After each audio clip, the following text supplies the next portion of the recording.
This is from 2002, Wishmaster, the Prophecy Fulfilled.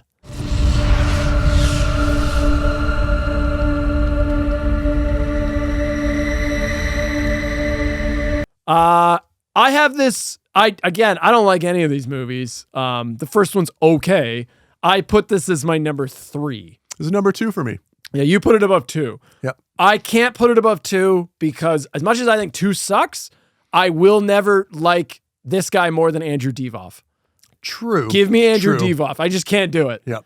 Andrew Divoff still has some cool scenes in 2. Yep. 2 sucks, but I'm always going to go Andrew Divoff above fucking John Novak. And then again, it's not John Novak though, because he's only the Djinn. That's right. Now in this one, there's a lot of Djinn, but there's also that other guy. Yep. So yeah, that was never going to be, I was never going to happen. Yep. As much as I think 2 sucks.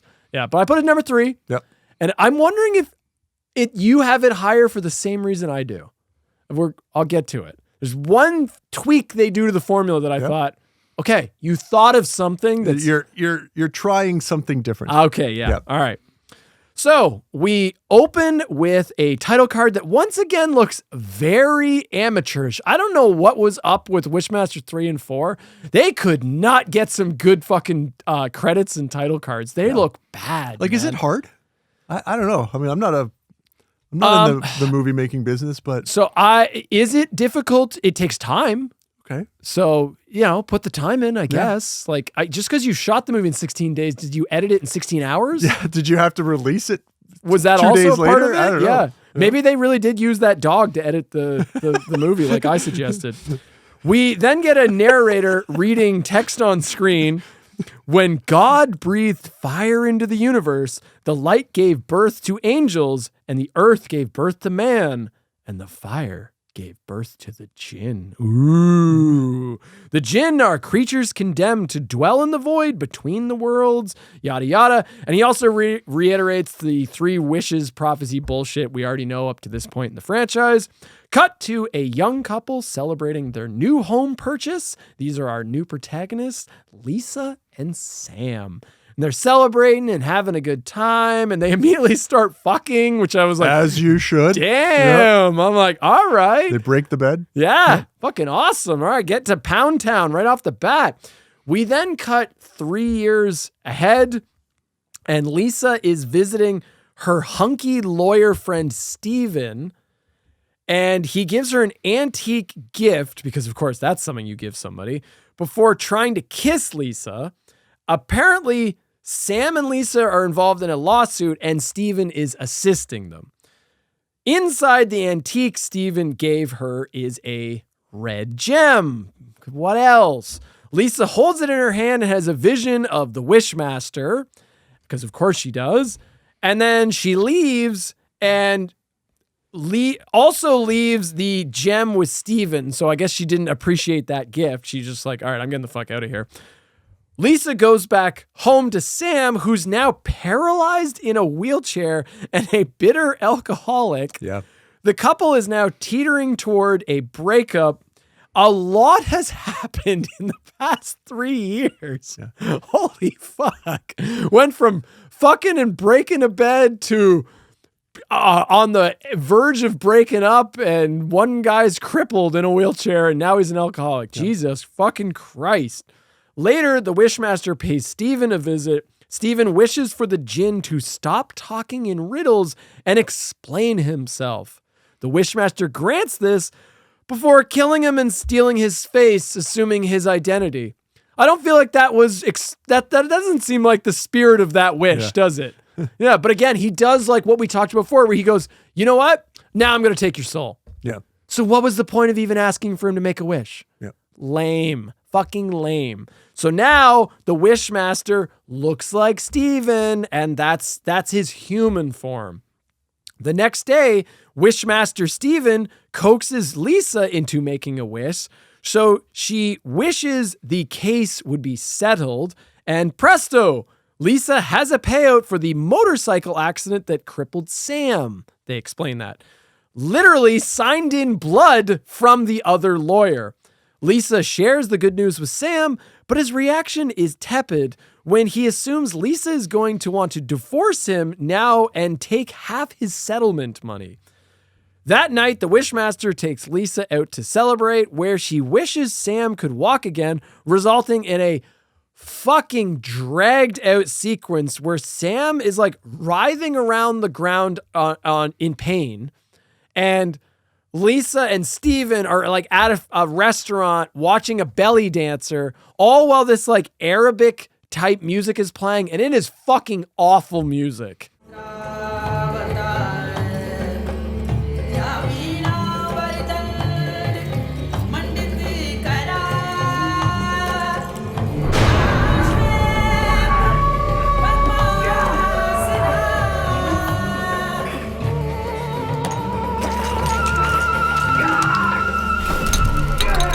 This scene, do you remember this scene? It fucking drags. And I was like, gotta fill that fucking runtime somehow. One thing we haven't mentioned this yet. These movies are all like 95, 96 minutes. Like they're pushing over the just by a bit, but it's like, fuck off. You didn't need to. You should be like 85-minute films. Right. Like this should be a little bit less. Just those extra couple minutes. They definitely don't earn those, right? Yeah. Lisa returns to discover Sam's miracle. But the celebration's short-lived, and they're back to fighting. This pushes Lisa back to Wishmaster Steven, where she makes her third and final wish at only the 40-minute mark, interestingly. Mm-hmm. But the Djinn delays granting the wish, pissing off his brothers, who are waiting to be free from somewhere. I don't know where the hell they are. They're in some other dimension. Lisa's wish is for her to fall in love with Steven as he is, which means she has to fall in love with the Djinn as he is. Interesting. Yep. No easy task. At the same time, this wish triggers an angelic warrior known as the Hunter to wake up and go on a mission to kill Lisa, aka the Waker. The Wishmaster slowly tries to learn how to woo a woman, which is kind of funny. For literally no reason, the Wishmaster also finds time to taunt poor Sam, even though he's on a time crunch to fulfill the prophecy.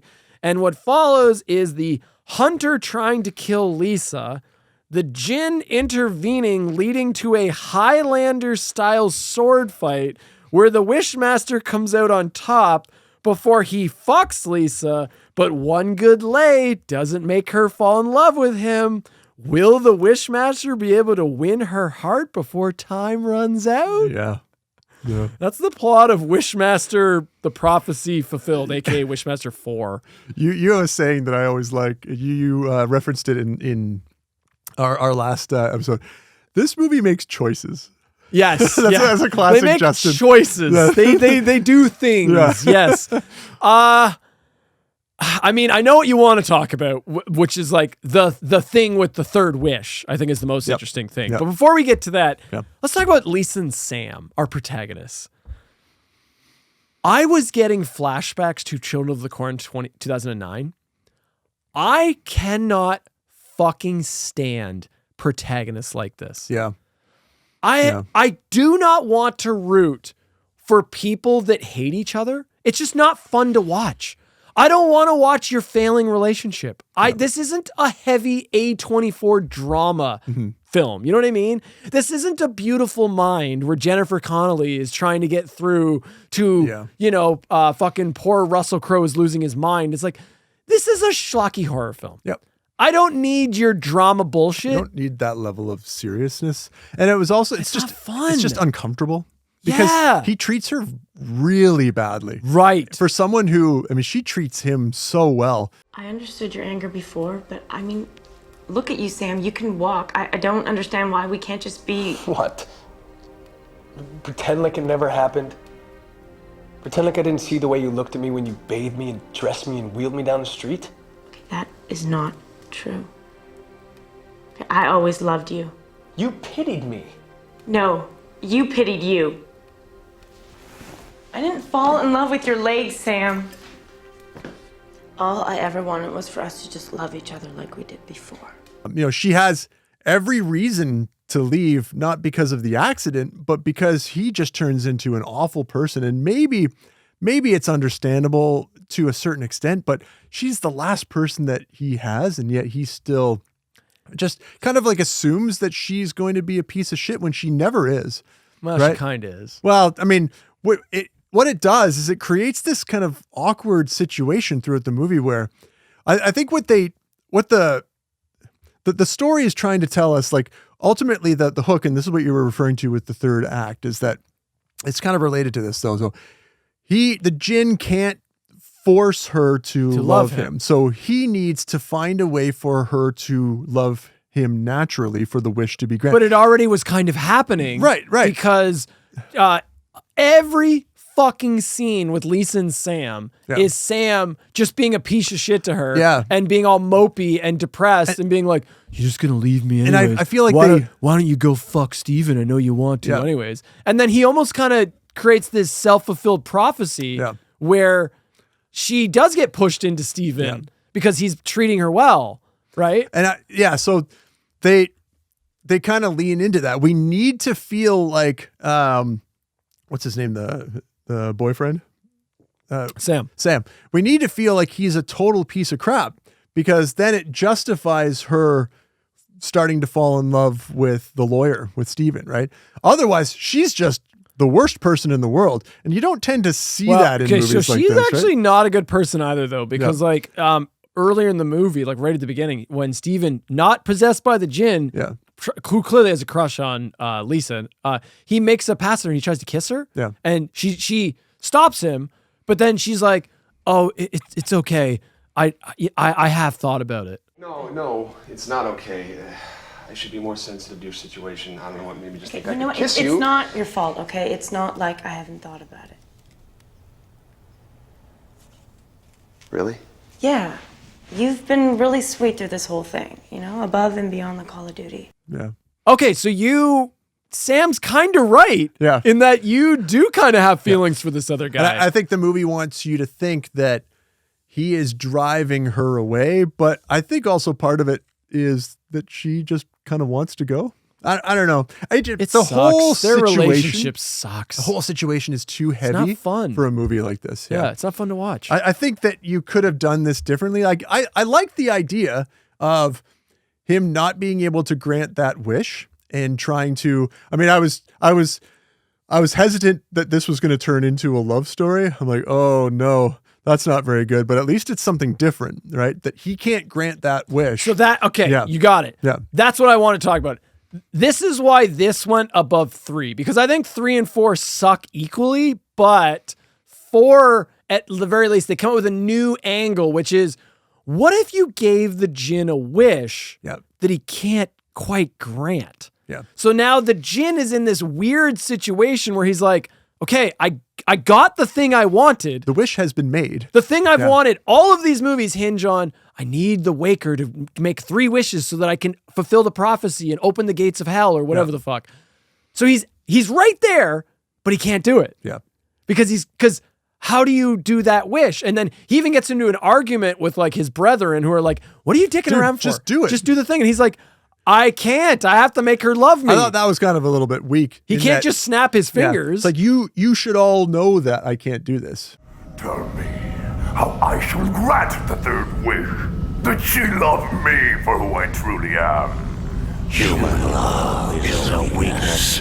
Take her. Human love must be given freely, or it isn't love.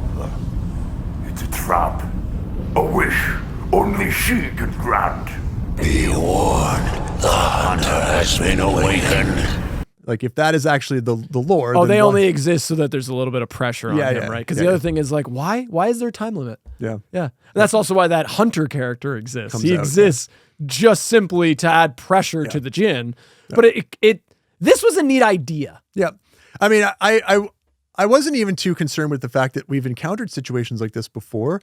There are interactions in the previous movies where he's like, I can't wish that. I can't do that. I can't destroy myself because that is which is eternal or something like that.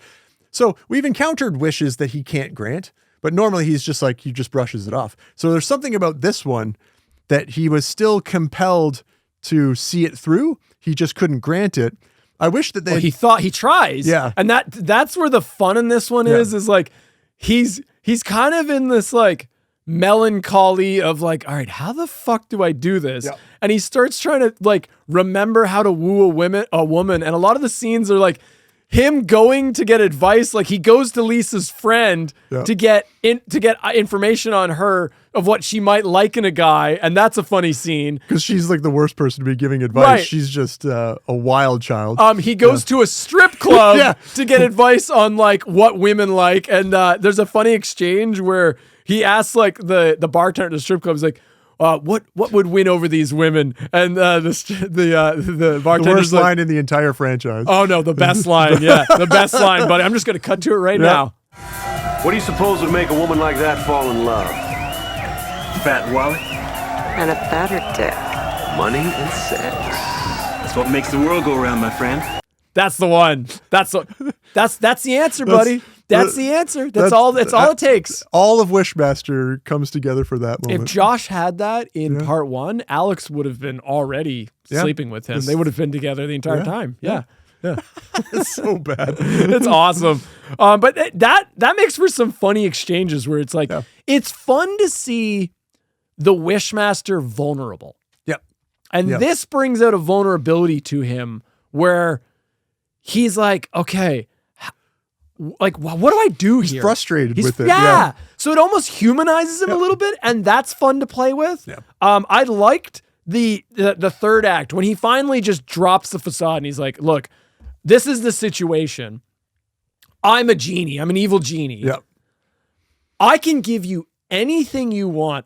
If you like give me your love, I will make you a goddess in my new world and you will live in paradise for eternity. And he like offers her this. Yeah. That was awesome. I liked that because it's like, okay, I can see how this is he tries a new tactic, which is like, why don't we just make this more transactional? Yeah. Right? Like, and the other that's really all he has, right? Right. Yeah. And the other thing is he also says to her, he's like, I can make myself look like whatever you want me to look like. Yeah. Like I can make myself look like Steven. I know you want to fuck Steven. And he does fuck her in Steven's body. I also find it which is wild. I never thought that was actually going that it was going to go that far. Yeah. But that also kind of shows you Lisa was also kind of a bad person. Yeah. They crossed that line. And then I found it funny because after that, like he fucks her and he's kind of just like, you love me now, right? Right. We fucked. He makes the assumption that that's all it takes. And then when he realizes that it's not done yet, he's confused. He's like, well, but we had sex. So the wish granted, right? No.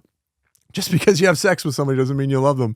And so he's learning about humans and humanity as he's going through this, and he doesn't like what he's learning, right? Yeah. So, I mean, just ask women. Women probably know this better than most, that just because you had sex with a guy doesn't mean he loves you. Justin alienating the 7 viewers that the 7 female viewers that we have. I'm seeing it from their perspective. I'm not shitting on them. Yes. I'm saying women can relate to this. Yeah. Men are jerks, Mark. Yeah, every one of them is just men the are worst. just such jerks. Yep. Anyways, the wishes in this movie kind of suck. I There's will not a say lot of though, them. no, there isn't. But I will say though that they did try to stick to the wish format more than some of the other entries that we've had. Oh, they did because but that's actually a problem for me. Yeah. These were shot back to back. Why didn't they? Okay, do you not remember the movie you just made where he just runs around forcing people to make wishes? There's a scene in this where the Wishmaster gets kicked out of the strip club by the bouncer, and the bouncer just starts kicking his ass, and the Djinn keeps trying to goad him into making a wish so that he can fuck him up, and he's not doing it, and he just keeps getting beaten up, and I'm like, you wouldn't have done this in the last movie, right? So why are you doing it now? Yeah, but you know what? Like, what the fuck? At least they're like, yeah, let's do it right. They're like, oh yeah, that's how you do that. That's a thing. You know what happened? Probably during the short break between filming 3 and 4, they watched the first film again and went, oh, that's what the rules were? Oh, fuck, we fucked all these up. Yeah. Is there anything? I don't have much to say. No. Like, that's the only thing I'll give it. Everything else is shit. The characters suck. It drags like fucking crazy. There's way too many drama scenes between Sam and Lisa. Oh, the payoff on their relationship. Did you like The ending. I there was one part of it that I did like. Oh, please. Mark. They don't bring Sam back. Yes. So this is the third act. Yeah. Which is, to me, is stupid. But so the whole thing is like, okay, the Djinn, they're in a stalemate. Lisa won't love the Djinn, and the Djinn can't fulfill the prophecy because she won't, her wish can't be granted. So then Sam's like, I got an idea. And then he can still get a wish. So he's like, I wish for the thing that can defeat you, which then gives the sword of justice. Yeah. So the sword of justice comes back. And then the Djinn, if I remember this correctly, Sam gets the sword, and then the Djinn just like instantly uses the sword to stab Sam, which I was like, yes, fuck you, Sam, for just thinking the Djinn was just going to stand there and let you stab him. And then fucking Lisa just pushes the Djinn into Sam, specifically into the blade, which is sticking out of Sam.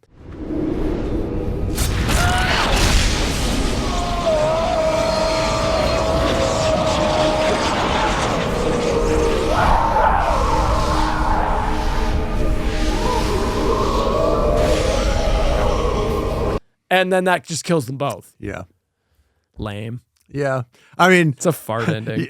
Why bring back that stupid sword? I mean, I guess there wasn't enough time. They didn't release the third film in time to realize that it was such a bad idea. So they use it again. The whole angel warrior thing is just so stupid. Although I liked him more in this one where he's just literally an angelic warrior, because in the third one, it's like, it's Greg possessed by St. Michael. I like in this one that it's just like, no, it's the hunter. And he's just this nameless enforcer for heaven, I guess. Yeah.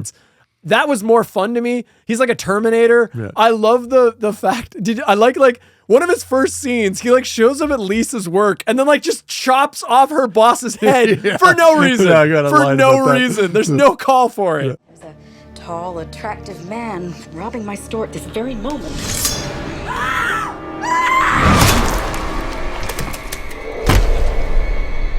Why does he do this? It's not like she was really in his way. I think she just kind of like, I'm going to call the police. And he's just like, like lops off her head. Yeah. I'm surprised that you haven't given me shit for something with this movie. Oh, what? Our lead character. Yes. Or our Djinn, Steven. Yeah. Played by Michael Trucco. Okay. Who played Samuel Anders in Battlestar Galactica. So who is he? I can't even remember. So he is character. the guy that he was originally the pyramid player who falls in love with and marries Starbuck.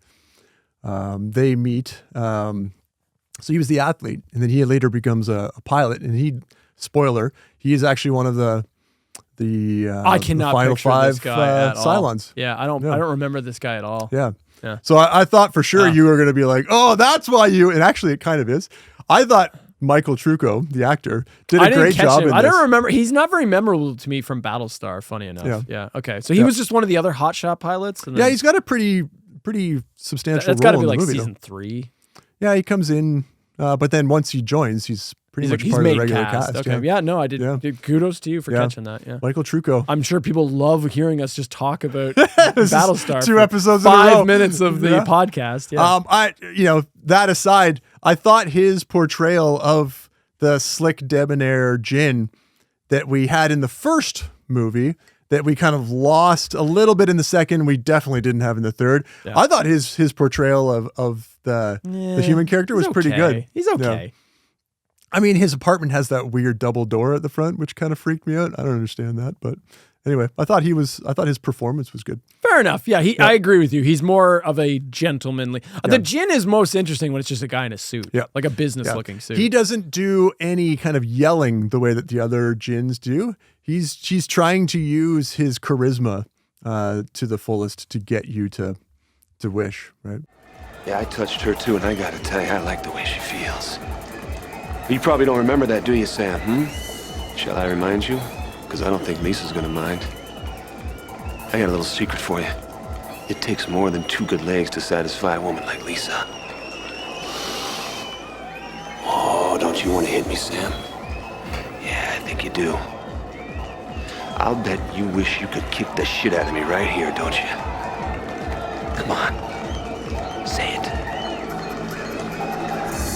Yeah, no, I liked his performance. It was one of the reasons why this last entry certainly stood above the third one, and almost beat out the second one. I'm still not convinced. People tell me, what do you think?